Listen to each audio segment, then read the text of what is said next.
तुम्हाला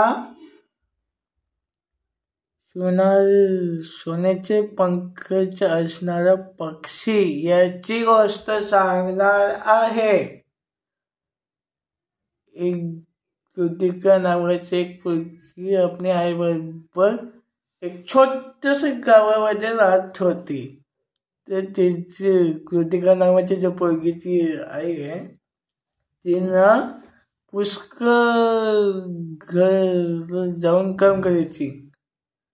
तर एक दिवस जास्त तांदूळ मिळाले तर त्याने कृतिका नावाची जो पोरगी आहे ना तिची आईने विचार केला की आपण साठवून ठेवायचं का, म्हणजे काही दिवस आपल्याला पुरून जाईल. तर मग ते म्हणत होती की मी आता हे धुवून काढले, मी आता यांना वाळायला टाकला आहे, तर तू कोणालाही खाऊ द्यायचं नाही, म्हणजे पक्ष्यांना.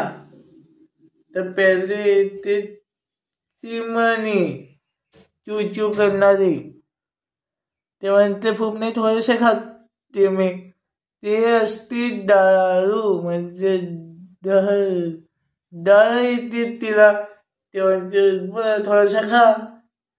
चिमणी जाती, कावळा येतो, तो पण म्हणतो खूप थोडासा खाय. मग कबूतर येतो, तो पण म्हणतो थोडंसं. मग असं करता सोनारे पंखच पक्षी तिथे येतो, तोही म्हणतो फुकणे थोडंसं खायचे, तोही खातो. तर ती कृतिका नावाची पोरगी म्हणते की अरे तू तर सगळेच दाणे खाऊन टाकले, आता तर काहीच नाही उरलं, आता माझी आई मला खूप रागवे. तर मग तो म्हणतो की चल माझ्या बरोबर. तर मग तो जो सोन्याचा पक्षी असतो ना, सोन्याच्या पंखावाला पक्षी, तो एका खतरनाक जंगलामध्ये त्याचं घर असतं. तर मग क्या होतं,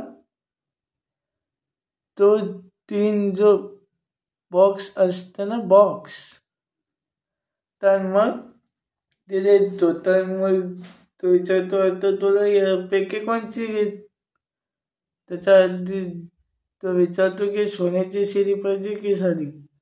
ते म्हणतो की एवढा उंच झालंय, मला साधी शिडीचंच सवय. त्यामुळे साधी शिडी मग तो म्हणजे तो देतो. तर मग तो आपल्या घरी घेऊन जातो तो सोन्याचा पक्षी. आणि मग तो विचारतो, कारण तिने 3 बॉक्स ठेवलेले असतात, तर तो विचारतो तुला याच्यात कोणचं पाहिजे. तर मग ते छोटं वाला घेते. तर मग क्या होतं, मग ते घरी जाते, त्याच्यात ते उघडून घरी घेऊन जाते आणि उघडून बघते तर काय सोन्याचे मुद्राय असतात. तर त्याच्यामुळे त्या कृतिका नावाची पोरीला आईला आता दुसऱ्यांच्या घरी जाऊन काम नाही करायला लागत आणि ते सुखाने आणि आनंदाने राहू लागतात. अशी होती कृतिका. आणि सोन्याच्या पंखाचं असलेलं पक्षी याची गोष्ट.